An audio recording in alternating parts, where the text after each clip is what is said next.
Bien, le bonjour à vous tous et toutes, on se retrouve derrière les tours. Voilà, donc aujourd'hui je vais essayer de vous montrer une larve que je me sers régulièrement. Une larve qui peut, selon le modèle que l'on monte en 14 ans, 12 ou en 10, lorsque vous arrivez sur une rivière et que vous avez éventuellement une éclosion de petites friganes, c'est quelque chose de super intéressant. Monsieur Flenné, qui était un grand monteur reconnu, malheureusement décédé aujourd'hui suite au Covid, nous avions approximativement un même montage qui m'a été d'ailleurs signalé par un des abonnés qui était sur mon site lorsque j'étais avec Christophe. J'espère pouvoir le retrouver, entre autres. Voilà, donc et c'était un modèle qui me tient à cœur, ne serait-ce que par rapport à cette comparaison et en même temps pour son efficacité.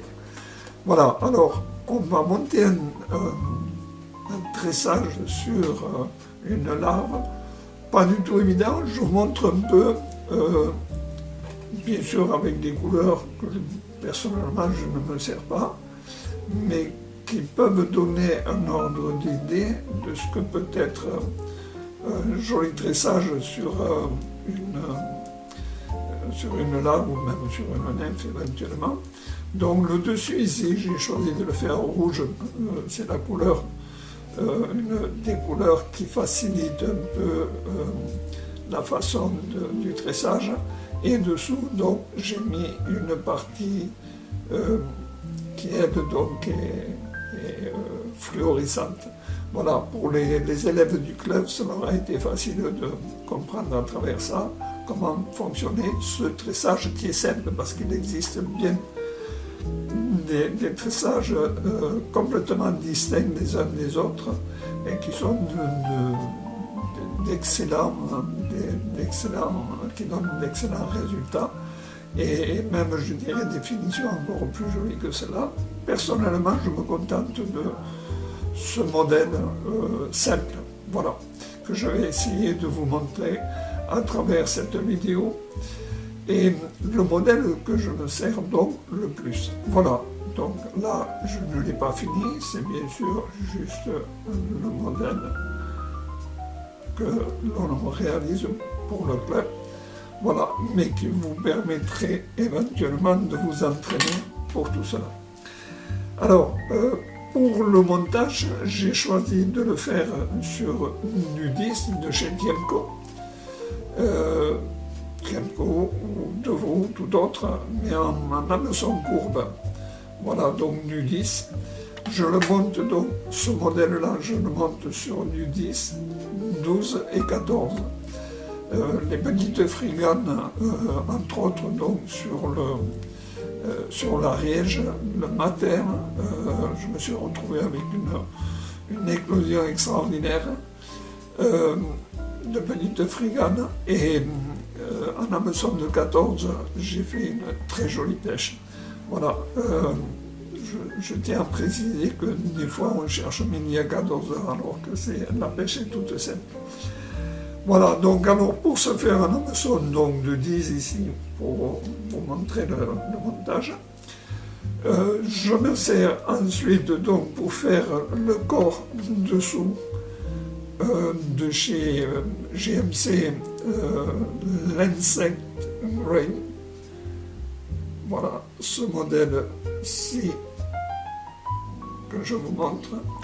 Et pour faire la partie haute, si on peut dire, de la carapace, je me sers toujours, une fois de plus, qui est pour moi, pour mes montages, une généralité, donc du micro polyfloche olive de chez JMC, qui est cette couleur, et que je vais me servir par la suite. Voilà. Normalement, je dois avoir ici Donc, on va rester non, peu importe. Voilà, donc voilà, c'est pas bien. Voilà, donc c'est le modèle que je me sers, le micro-polyfloche, donc de chez JMC, ce modèle-ci. Alors, je me sers de 4 fils. Je prends 4 longueurs similaires du micro-polyfloche de chez JMC. Voici, que j'ai mis de côté. Que voilà. Donc il y a 4 longueurs. 4 longueurs complètement égales. Et ensuite, je me sers uniquement que d'une longueur de l'insect grain. Je m'en sers que d'une même longueur des autres. Pour commencer la larve, je me sers du polyfloche blanc. Polyfloche blanc, pourquoi je me sers d'un polyfloche pour faire le corps? Simplement parce que à la base, donc on commence le fond et on cache l'hameçon en mettant du blanc, comme ceci, et on va chercher pour attacher les fils de tressage qui vont me servir pour faire le corps. Je vais aller l'amener jusqu'à la courbe. Voilà, très bas dans la courbe. Voici.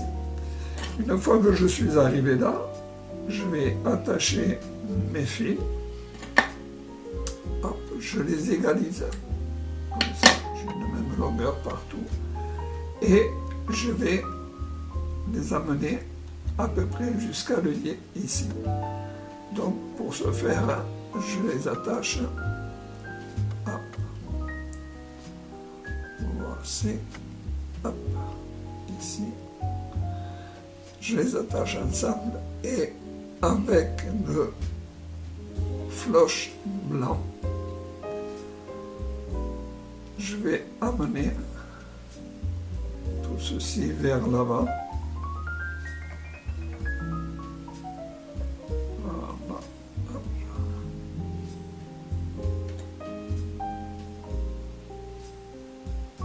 Et j'essaie toujours de les tenir sur le dessus de l'hameçon et arriver à peu près à 2 mm de l'œillet. Je recoupe bien sûr tout ceci, que voici, et là je vais donc faire un nœud pour tenir mon fil qui ne tombe pas. Donc cette larve, bien sûr, c'est à vous de la plomber. Donc pour la plomber, plusieurs dimensions de plomb. Alors personnellement, sur un hameçon de 10, je me sers de plomb soit de 3, comme celui-ci, soit éventuellement du 3,7 comme celui-ci, selon le poids que je vais mettre, puisque je le démarre à peu près à 1,5 mm de la courbure de l'hameçon et je m'arrête à peu près à 2 mm avant l'œillet. Voilà. Donc ici, je vais commencer à mettre mon plomb. Voici à peu près. Voilà. Et je vais mettre mon plomb en joint bien serré. Voilà. Jusqu'à environ donc 2 mm de l'œillet. Personnellement, donc, je considère que ce poids pour ma forme de pêche. Après, c'est à vous à l'adapter à la vôtre et en fonction, bien sûr, aussi de la profondeur dans laquelle vous allez jouer avec cette nymphe. Voilà, hop, ici, donc il suffit de tirer avec l'ongle. Voilà. Et ici, la même chose, je coupe avec l'ongle ou avec une vieille paire de ciseaux. Voilà, une fois là, donc ma plombée, pour moi, c'est celle que moi personnellement je préfère le plus. Néanmoins, lorsque je pêche par exemple sur le tard, déjà j'ai des profondeurs de 80 cm, voire au-delà, à ce moment-là je me permets donc de pêcher, de mettre du 3,7 et éventuellement même je vais jusqu'à mettre du 5. Voilà, à peu près. Je n'aime pas les choses lourdes en pêche, c'est ma façon d'être. Et pour moi, déjà du 5, c'est énorme, mais on peut éventuellement faire des plombées bien plus importantes. Voilà, alors, pourquoi j'ai mis donc le floche blanc?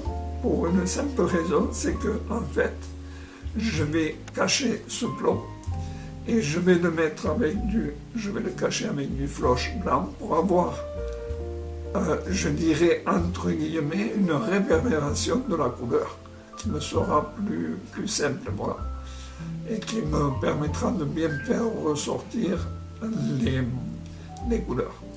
Alors, pour entourer le plomb, je ne fais pas dans le sens je le fais dans le sens du joint, mais en fait, je vais faire en forme de 8, c'est-à-dire donc que je vais carrément tresser le dessus. Et en tressant le dessus tel que je le fais, je vais pouvoir me permettre de faire ici un joint correct et de commencer à passer sur le fil que je viens de mettre, qui m'évite de rentrer entre les joints du plomb. Voici. Bien sûr, si je force trop, bien sûr, je vais séparer à nouveau le plomb. C'est pas le but. Le but, c'est d'avoir un tressage sur le plomb qui reste, bien sûr, le plus lisse possible. Voici. Donc là, je remonte pour cacher mon plomb. Voici.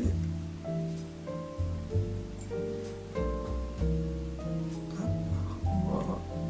Donc je le fais toujours doucement dans ce sens parce que pour avoir, donc comme je dis, une partie la plus lisse possible et la plus homogène, de sorte à ce que lorsque je vais réaliser mon tressage, il soit vraiment régulier dans l'ensemble, homogène. Voilà. Et en même temps, donc j'aurai cette couleur blanche dessous, donc même si je fais des erreurs sur les largeurs, lorsque vous commencez le tressage, des fois vous êtes plus ou moins devant, plus ou moins irrégulier. Et bien ce n'est pas grave parce qu'en fait, on s'aperçoit qu'il y a en dessous une réverbération de la couleur, moi j'emploie ce terme, une réverbération de la couleur qui est au-dessus et qui reste dans le vert. Voilà, c'est mon point de vue personnel. Lorsque j'ai couvert ici donc tout mon plomb, donc ici je vais me permettre de faire un double, voici, pour fixer et pouvoir couper mon fil. de sorte à pouvoir faire maintenant mon tressage. Alors, je vais me décaler un petit peu. J'ai fait une petite vidéo à part pour vous montrer le principe du tressage. Je vous l'explique ici, mais le principe du tressage, vous allez le découvrir juste après ça. Oui, donc pour le principe de montage, donc, que je vous disais tout à l'heure, alors une fois que vous avez fait donc sur votre hameçon, vous avez donc, je vous montre l'hameçon tel que, voilà. Donc sur l'hameçon, lorsque vous avez mis votre fil, sur le fil j'ai mis mon plomb pour le lester tel que je le veux. Et ensuite donc je vais revenir avec du floche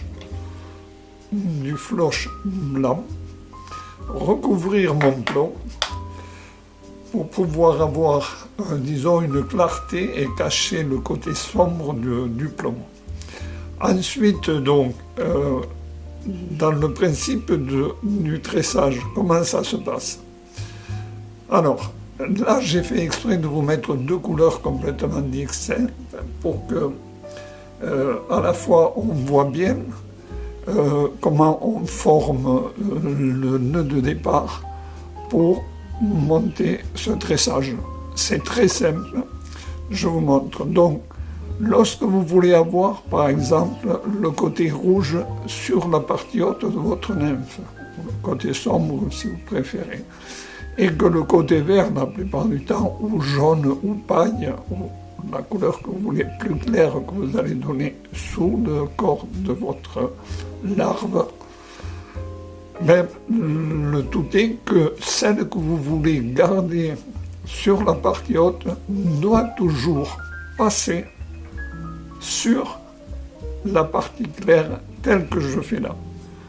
Une fois que je l'ai croisé, je le pince et je forme une petite boucle que je passe dans l'hameçon.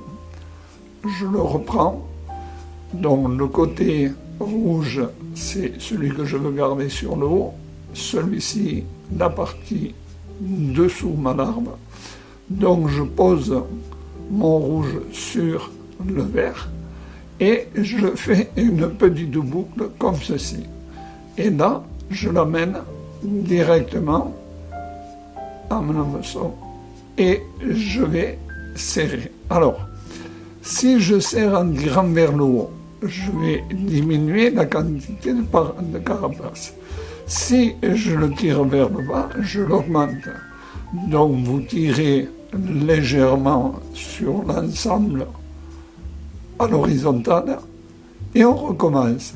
Donc je reprends ma partie rouge sur ma partie verte, je refais une petite boucle comme ceci que je passe à l'hameçon et je serre à nouveau ici. Voilà, donc je reprends toujours le rouge sur le jaune ou sur le vert si vous préférez, la petite boucle que je remets dans mon hameçon et je tire, ce qui fait que on va obtenir un coup le vert à droite, un coup le vert à gauche. Et il y a donc plusieurs principes de montage avec lesquels on peut avoir la même couleur de chaque côté. Mon principe est celui-ci que je fais depuis des années et qui me convient parfaitement et on a de très bons résultats. Donc je répète pour le principe de montage, le côté sombre que je veux garder sur la partie haute, toujours dessus, je fais une petite boucle, voici, que je passe dans mon hameçon et je ne fais que tirer comme ceci. Voilà, donc le tressage se dessine. Je vais juste accélérer un petit peu pour vous montrer le résultat. de l'ensemble et vous verrez que bon, ce sont des couleurs très vives, mais pour bien vous faire comprendre que le principe de ce trissage, Dieu sait, il est vraiment simple. Voici. Hop. Rouge dessus, ma petite boucle. Et je tire à l'horizontale. Et ça vous donne donc, bien sûr, ce côté agréable de mélange de couleurs. Voici. Comme ça, ça vous permettra de voir le résultat. Voici. Alors, donc, si vous vous trompez éventuellement, que vous mettez le jaune, vous le verrez vite, parce que ça va vous faire un trait sur la partie haute. Et vous n'avez juste qu'à prendre une petite aiguille et vous le ressortez et vous continuez en corrigeant l'erreur. Voilà. Donc ici, je vais m'arrêter juste un dernier. Hop. Voici. Donc là, on reprend le fil de montage, bien sûr, et on les attache ensemble ici, à l'œillet. Et pour vous montrer, donc, ici, nous avons le rouge et le vert, et la partie de dessous, qui, elle, est tout à fait verte. Alors, bien sûr, la coloration, une fois, je ne sais pas si c'est le terme, hein, je dis coloration, je ne connais pas trop le français, comme on dit. Donc, ceci étant, une fois qu'on va passer un vernis, ça va vous donner une couleur un peu plus sombre. Bien sûr, le vernis va travailler la couleur et on va avoir quelque chose de similaire à ce que je vous ai déjà montré ici. Voici dans les exemples ces modèles-ci, ces petits modèles de l'arbre. Voilà, donc je vous expliquerai par la suite le principe de pêche avec ces arbres. Merci de votre attention et on continue. Voilà, donc je reprends sur le modèle que moi je me sers. Donc je mets le côté floche, micro-floche olive de chez JMC. Et en dessous, je mets le Green Insect de chez JMC, je crois aussi, oui, le même. Voilà. Alors, ce sont deux couleurs que, lorsque je vais vernir, seront presque similaires. Mais en fait, la partie basse restera toujours un peu plus claire. Et c'est cette version-là que je me sers le plus et qui est le plus intéressant et le plus rentable pour moi, personnellement. Voilà. Donc ici, vous avez vu le principe sur la vidéo que je viens de vous montrer. Je la reprends. Bien sûr, ça va me prendre du temps à faire.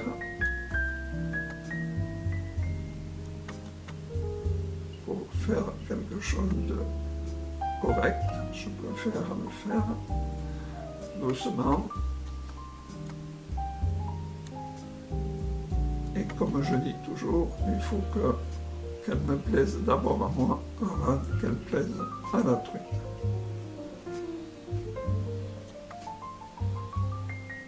Voilà, je vais vous abandonner et je vais vous reprendre après. Voici, donc je reviens au montage. Donc là, j'arrive à la fin. Voici, donc là, je vais reprendre un fil de montage, on peut très bien se permettre de prendre par exemple un fil noir ou éventuellement n'importe quel autre pour pouvoir faire la tête. Donc ici je vais redresser donc ma larve, voici. Et ici, pour faire la différence, donc je vais prendre un fil noir.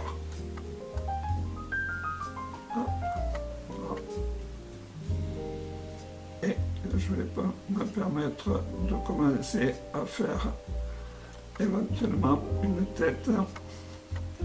Alors ici, lorsque j'ai fini, je ramène mes fils sur la partie haute.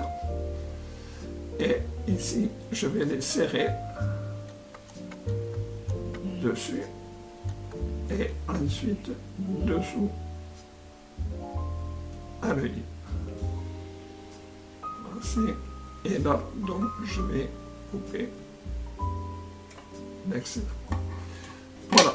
Donc ici, j'arrive donc à faire la tête. Tout est en fonction de... Voilà. Hop. Alors, n'oubliez pas une chose, c'est qu'en fait, là, on a fini donc le tressage par lui-même. Néanmoins, je fais une petite tête avec du fil noir, mais on va en même temps accentuer la carapace de dessus, donc le sac à l'air, entre guillemets, qui sera un peu plus sombre que celle que nous avons. Et pour cela, je coupe mon fil. Donc mon tressage est fini. Alors, avant tout cela, je vais me permettre de la lever de là, la prendre avec une pince et de donner un léger coup de briquet pour enlever tout l'excédent que nous avons. Hop. Des fibres, hop. Voilà, et qui va me permettre de pouvoir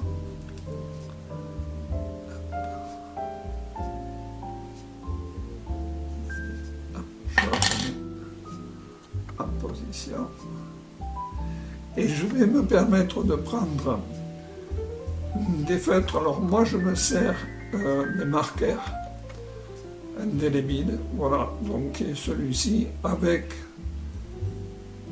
couleur noyée sur celui-ci, mais avec l'avantage c'est qu'en fait il y a une partie feutre large et une partie feutre rond. Voilà, donc ça me permet de bien fignoler le montage. Et alors ici, donc je vais m'appuyer légèrement, ne pas trop en mettre, parce qu'en fait les marqueurs, l'encre indélébile va s'infiltrer. Et plus on va insister, plus elle va s'infiltrer. Dessus, légèrement dessous.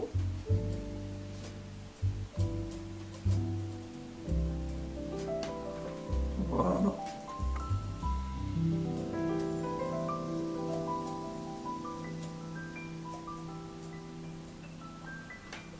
Voici. Donc là, je lui ai fait en fait un peu une tête un peu plus prolongée, comme s'il y avait un petit sac à l'air dessus.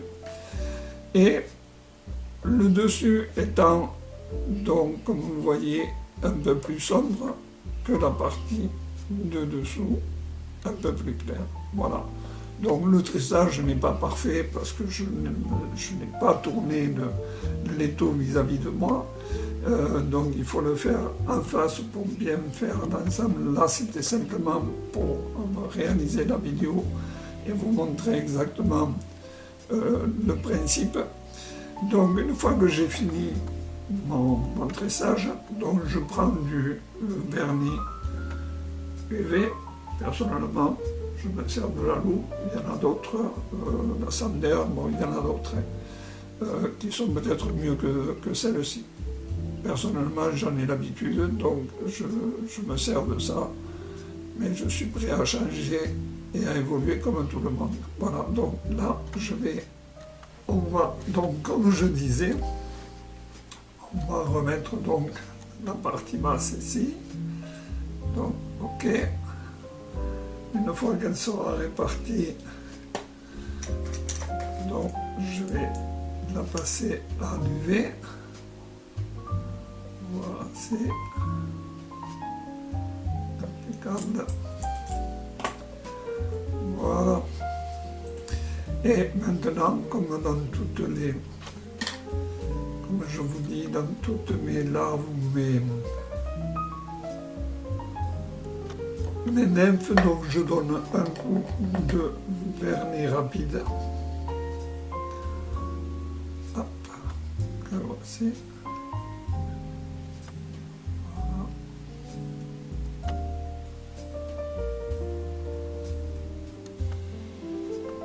Voilà, ça permet en même temps de mieux glisser dans l'eau pour couler d'une part, de restituer donc les vraies couleurs, parce que souvent le principe actif des vernis rapides comme celui-ci fait une réaction, souvent on ne s'y attend pas sur certains éléments d'ailleurs.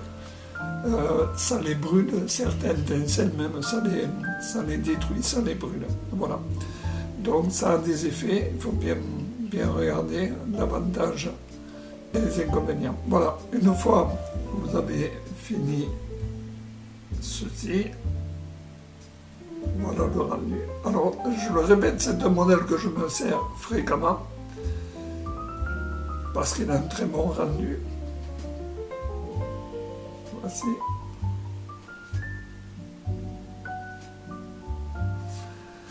Voilà, écoutez, je n'ai plus qu'à vous remercier de l'attention que vous avez portée à ce montage.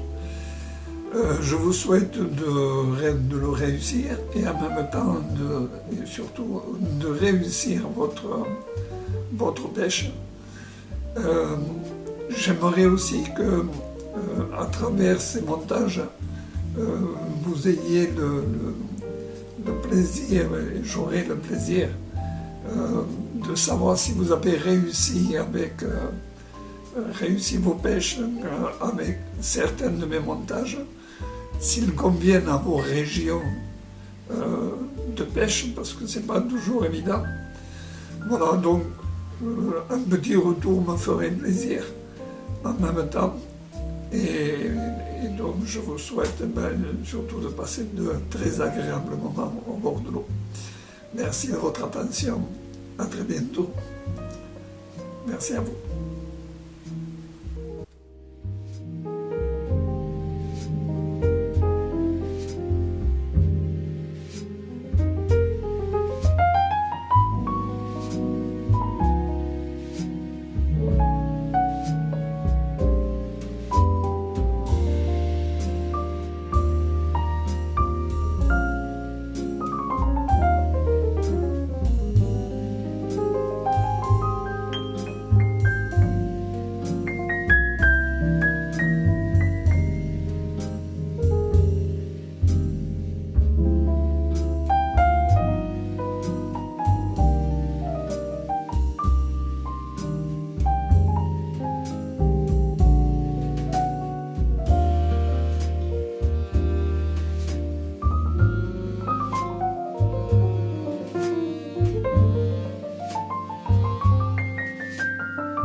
Il a perdu la mouche.